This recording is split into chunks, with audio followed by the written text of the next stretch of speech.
right. Good morning, everyone. And yeah, Monday morning, but not for all of you, I guess, but welcome to another episode of How I Met Your Mortgage. As always, I am Adam Smith with Just the Tips Coaching, and usually with us, as always, is our marketing director and one of our coaches, Jen Weibauer. Good morning, Jen. Good morning. I trust you had a good weekend. Went by quick, but yes. That's a good thing considering how much time we're all spending at home. Very And we have a really special guest this week. Again, we talked about the fact that last week we just don't have all that many real estate agents, and certainly not in a relatively local market, joining us for the program. But we do this week. With us is Brittney Welch. Brittney, good morning. Good morning. And Brittney, obviously we've had some discussion leading up to us doing our live broadcast, and we certainly don't want to divert too much off our normal path, although we're just kind of forced to these days by how unique the world and certainly the real estate world, the mortgage lending world have been as of late. But I would like to give our audience a little bit of background on you, and that way they can obviously inquire, ask questions, make comments, and for those of you watching, certainly feel free to do that, and we will relay those as we go on. But Brittney, give us a little bit of background on you. How long have you been doing real estate? How did you get into it? Those kinds of things. Well, I started real estate 3 years ago. I actually got licensed on Valentine's Day, 2017.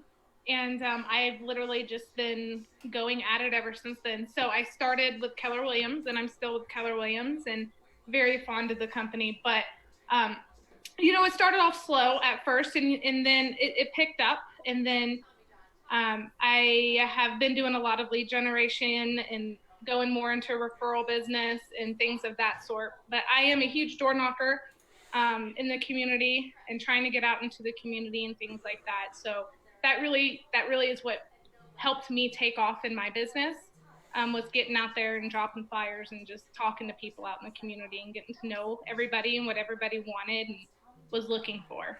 Oh, that's fantastic. And I'll probably want to cover a little bit more on that because obviously door knocking activity is a big deal. And there's already an interesting comment. Chris Freeman says, Brittney Welch is the bomb. So fantastic.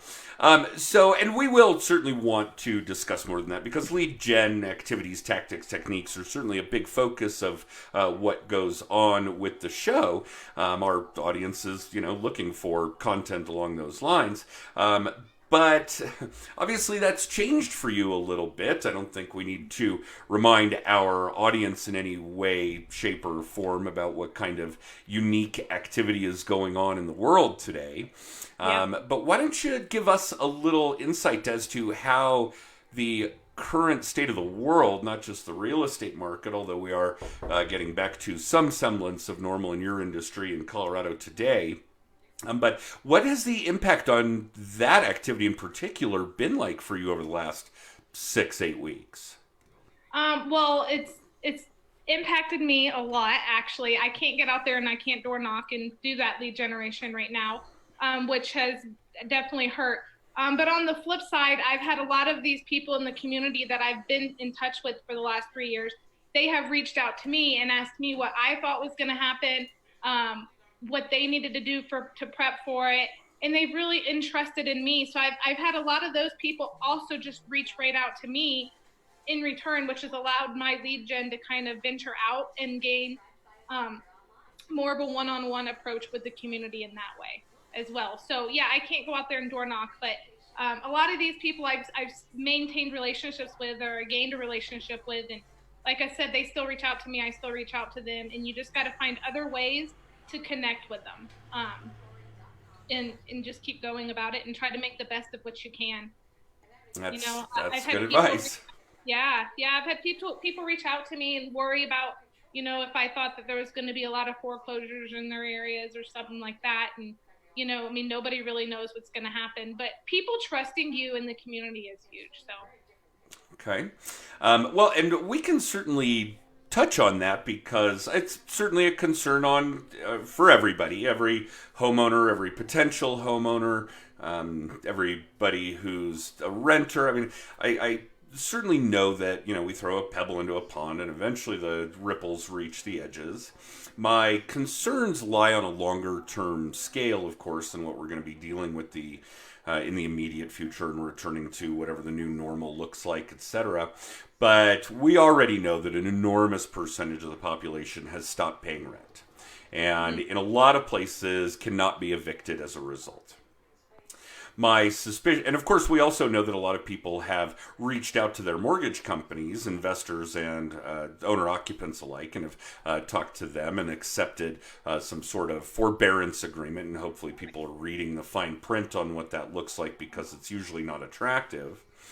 And if we have renters that have stopped paying rent at a hypothetical $2,000 a month and a landlord that has entered into a forbearance agreement with their mortgage servicer for 3 months or 6 months, again at roughly $2,000 a month, and now we owe $8 or even $14,000 when the forbearance is over, and there's a balloon payment associated with a lot of them, it appears, then do we start to see things like landlords strategically defaulting on properties?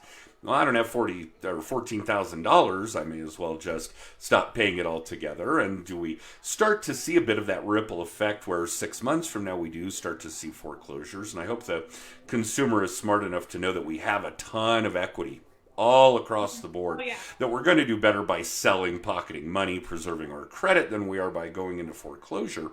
But I do think that a lot of people have their head in the sand, that we're not aware of what a forbearance means. We're not reading the fine print. We're not taking the necessary steps to, how do I put this, properly exit a property rather than letting it go into foreclosure. And I think that some of that exists, and it wouldn't surprise me if by the end of the year we start to see that impact and what it's going to do to real estate values and neighborhoods and so on and so forth. It's not something we've dealt with in a long time now. That cycle's been a long way off. So, I mean, what do you think? What do you project for how much of that occurs and what kind of a timeline? And do you think we're going to have serious impacts from it, or will it be negligible? I do think that we're going to see an impact from it.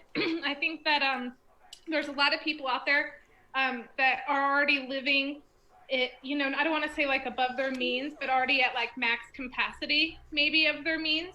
And then we run into this issue where a lot of people, they were laid off, they don't have the income. Nobody really expected any of this to happen. It's never really happened before. So there's a lot of people out there, and they're getting themselves more and more in a bind. But there's so many resources out there that can help you to try to avoid what the worst case scenario may be. That it's nice that people know that they can reach out to people like their mortgage lenders or their agent and things like that, and know that they can give them the resources that they need to get through this hard time. Because we do have those resources. We know what they can do to get through the hard time, So we just got to stay in it together as a whole and help each other out, But there's a ton of resources out there. But I do think in 6 months, I agree with you. I do think in 6 months we are going to see a little bit of an issue out there, and a lot of people that have came into some difficulties that they can't overcome. People are going to go back to work and they're going to be in debt, and hopefully they can pull themselves out of that and overcome it. But I do think that we are going to see an increase of that for sure. Okay. And I see some additional comments coming in. Good morning, David. Good to see you. David's actually a close friend and colleague of ours. We wouldn't expect any different than to have him watching the show every week, but thank you for tuning in. All right, so let's go back, Brittney, because obviously I want to make sure that the audience is aware of, that potential issue and what the long term, what the end game for that kind of housing and financial hardship may look like.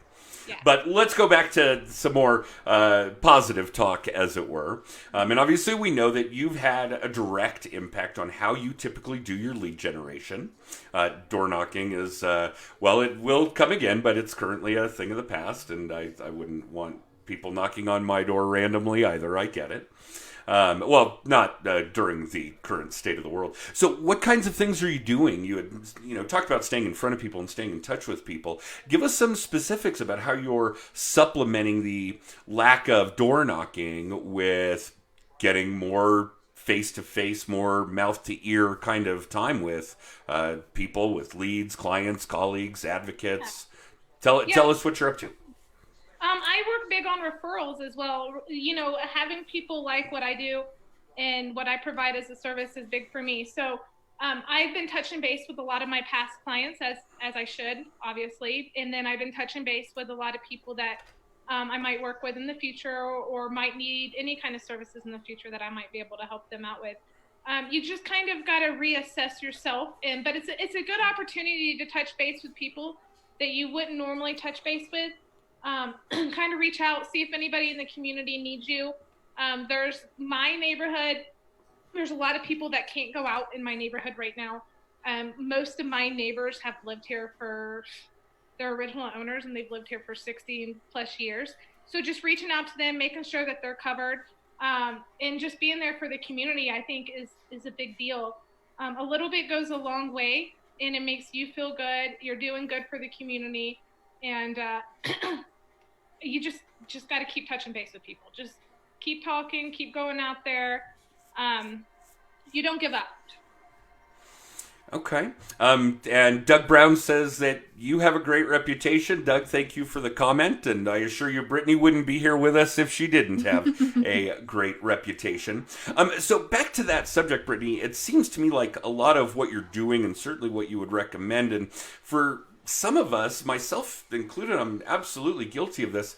I'm probably wearing blinders to it, but focus on your immediate neighborhood, your immediate community. Those kinds of things are going to carry a ton of weight right now. Obviously, making sure that your neighborhood and your community are strong and stable is invaluable any day of the week, regardless of what's going on in the world. But focusing on those people is really going to weave that fabric where you are woven in as the real estate expert that much tighter. So I don't know that you guys really cued in on what Brittney is saying there, but yeah, focus on your neighborhood, focus on your community, focus on your neighbors. Really continue to weave that neighborhood fabric tighter with you being an integral part of it, a problem solver, a voice of reason, a calming force, etc. And that will certainly pay dividends for you when the world returns to some semblance of normal. And when that happens, are we going to go back to door knocking? And don't get me wrong, I will never ever judge any of you watching, and certainly not Brittney either, excuse me, on how you want to do your lead generation. We're only going to judge you if you don't actually do it. So what do you think, Brittney? Do we go back to knocking on doors next year? Absolutely. All Yeah, right. 100%. I don't think I'm ever going to stop door knocking, to be honest. I understand some people build and they go through different avenues and things like that, but I truly enjoy it. That's how I talk to the community. That's how I reach out and see how people feel and what they want to happen, what they want to see change. Without me doing that, I don't believe that I'm staying true to how I feel. So absolutely, I'm obviously going to be safe in everything that I do and take precautions and things like that. But I'm not going to not be there for people that need me and different resources. So definitely plan on going back when I can. Well, and based on all of your previous comments, it doesn't really seem to me, and I would assume Jen feels the same way, that you're not all that concerned about your well-being as much as you are about your neighbors and your community. Well, I am. So I have asthma and I have a heart condition, so I have to be very careful with myself. But I still feel like I can do a lot of the things that I do and be careful. I'm not saying I want to go out and, have a big get together or anything like that. Definitely don't want to do that. But we're talking, probably next year before anything crazy starts happening where I truly start getting out into the community because of my own health issues. But that is a goal of mine. I hope that, because of what's going on doesn't change it forever to where I can't go out and do that. I think that we're getting there. It sounds to me like there may be some additional issues, and I'm certainly not a doctor or a virologist or anything to that effect, but obviously it seems that in order for us to really return to normal, we need to be able to test for the disease and for antibodies and have a vaccine or a cure or both. So I could see that it would be some time before we're able to return to normal, and of course what kind of an impact we've had between when this started, I guess, globally late last year, and obviously we're well into the second quarter of 2020. It's a long period of time for things to be off kilter, long enough that things that were normal 6 months ago are not going to be normal 6 months from now. Well, So, and nobody knows what the new normal is going to look like either. I mean, this is something that's so new to everybody. We've never faced anything like this, that we really have to take it as we come, but you just have to be strong in the process. yeah, true story.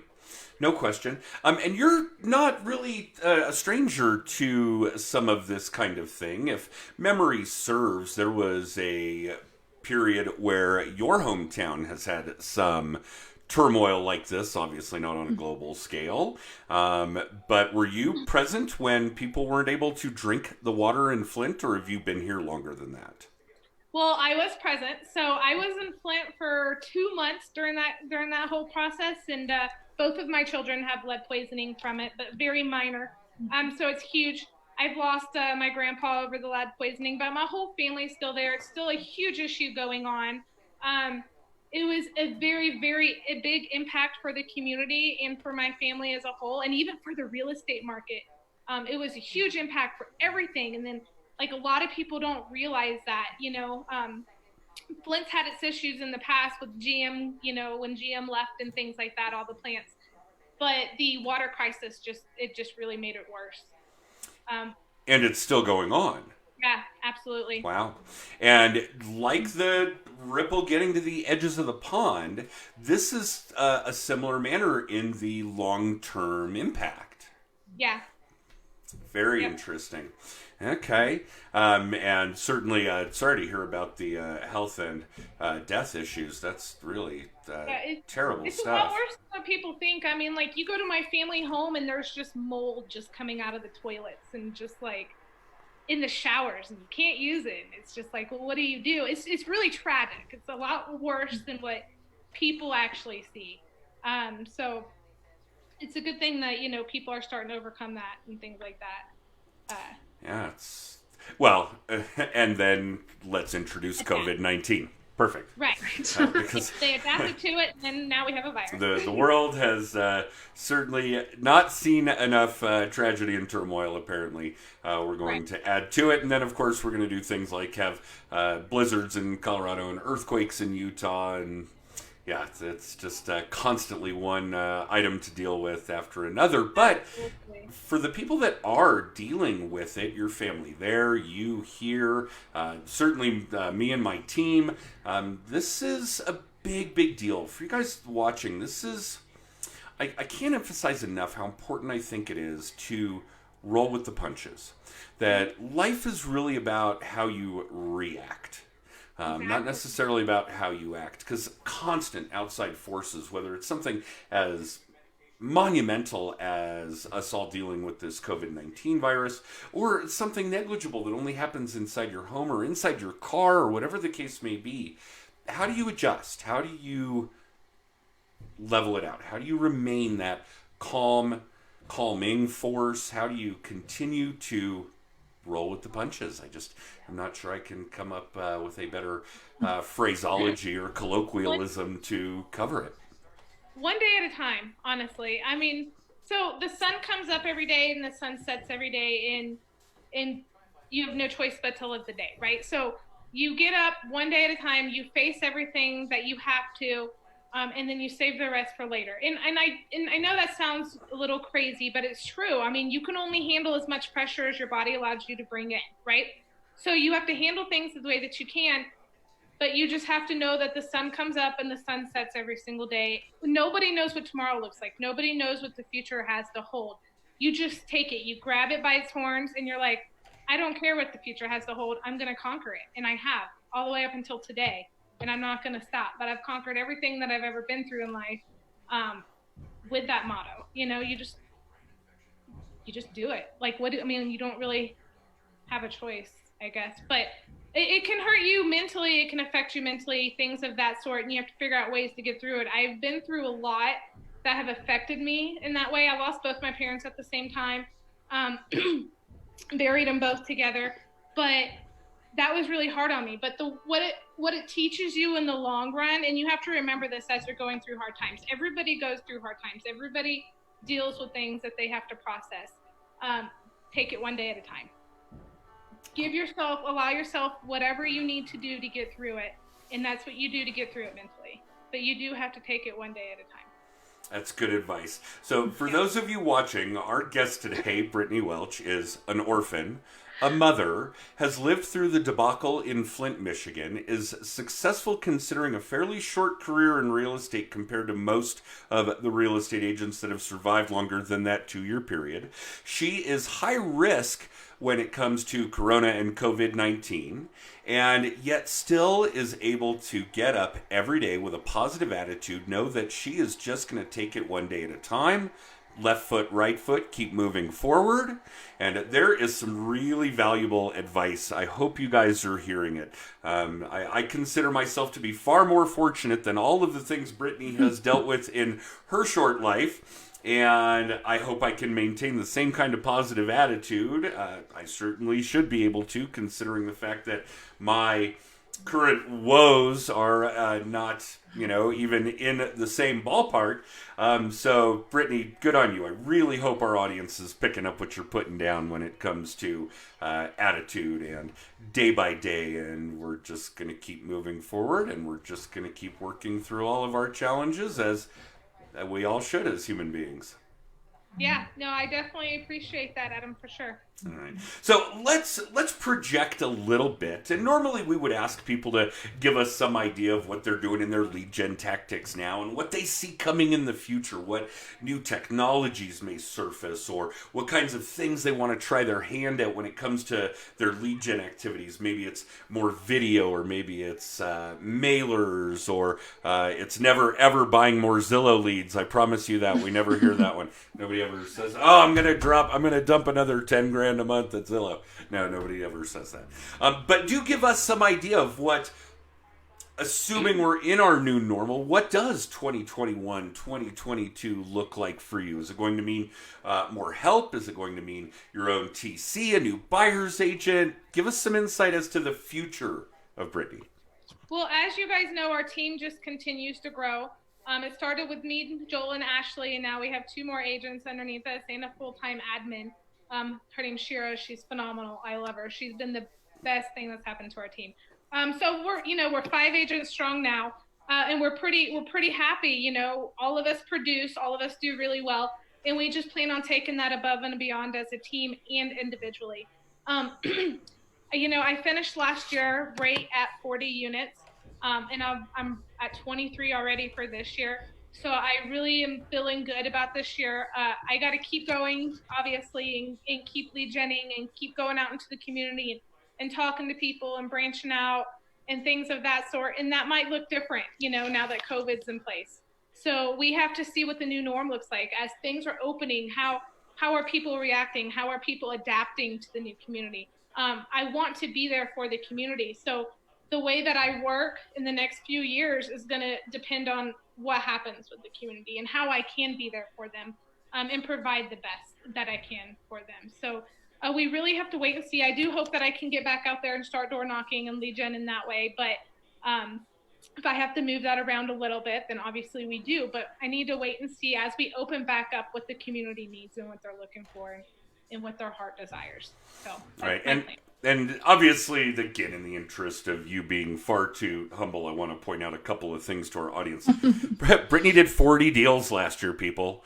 That is really impressive for any real estate agent, regardless of how seasoned they are. 40 is a big number.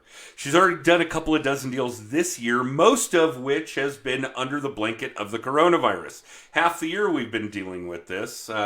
Well, it was almost 2 months ago now that Jen and I were at a conference in Florida when Disney announced they were closing down.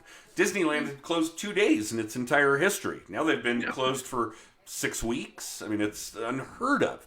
So while all of this is going on, Brittney's on track to increase her volume from last year, which was already very impressive for somebody who's relatively new to the game.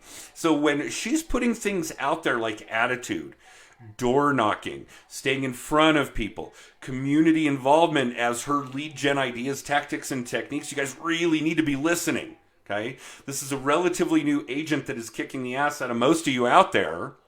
And she has a lot of insight without it being tarnished by 2 decades of what's gone on in the real estate industry. She didn't see the meltdown that we all dealt with a dozen years ago. She didn't see that. So this is all fresh for you guys. And some of it, classic data like door knocking. We've been doing that for decades as real estate agents, as salespeople in general, from vacuums on up to homes. So I hope you guys are really tuning in on what Brittney is saying here, because she has really got some valuable information for you guys. Sorry, I had to put that out there. You should be very, very proud of yourself for doing that kind of volume in this kind of an environment with a relatively short history in the real estate game. You are kicking ass. I appreciate that. Thank you. All right. So, Brittney, because we certainly want to make sure that everybody gets an opportunity to reach out to our guests, assuming you don't have any issues with that. Tell us where you are, what's your market, who should be reaching out to you for help, and how they can reach you. So, obviously, Brittney Welch. I'm out in Colorado Springs, Colorado. I reside mostly down in Fountain, but I work all of Colorado Springs, Pueblo, Monument, some of Denver, not a lot of Denver, but I have great resources up there as well. I am an MRP, which is Military Relocation Professional, and I'm a short sale and foreclosure specialist. So I've done 6 foreclosures already this year, so I've branched out into that pretty well. So I definitely know what I'm doing. So if anybody finds themselves in any hard times, or if you're an agent out there and you have a client and you haven't dabbled into that market yet, feel free to reach out, call me. I don't mind helping you, guide you through it. Let's provide the best that we can for everybody. But that's what, mostly I specialize. I'm down here, Fort Carson, Peterson Air Force Base, military and distressed properties. I do quite a bit of flips, things of that sort. And give us that phone number where people can reach you. Obviously, it's very, very easy. So 719-600-7009. Once again, 719-600-7009. Call me, text me, whatever you need. Thank you. And it would not surprise me if people do. Some of your colleagues and some potential clients, this would not surprise me. And I hope that you don't have to exercise too much of your short sale and foreclosure skills in the coming year or so.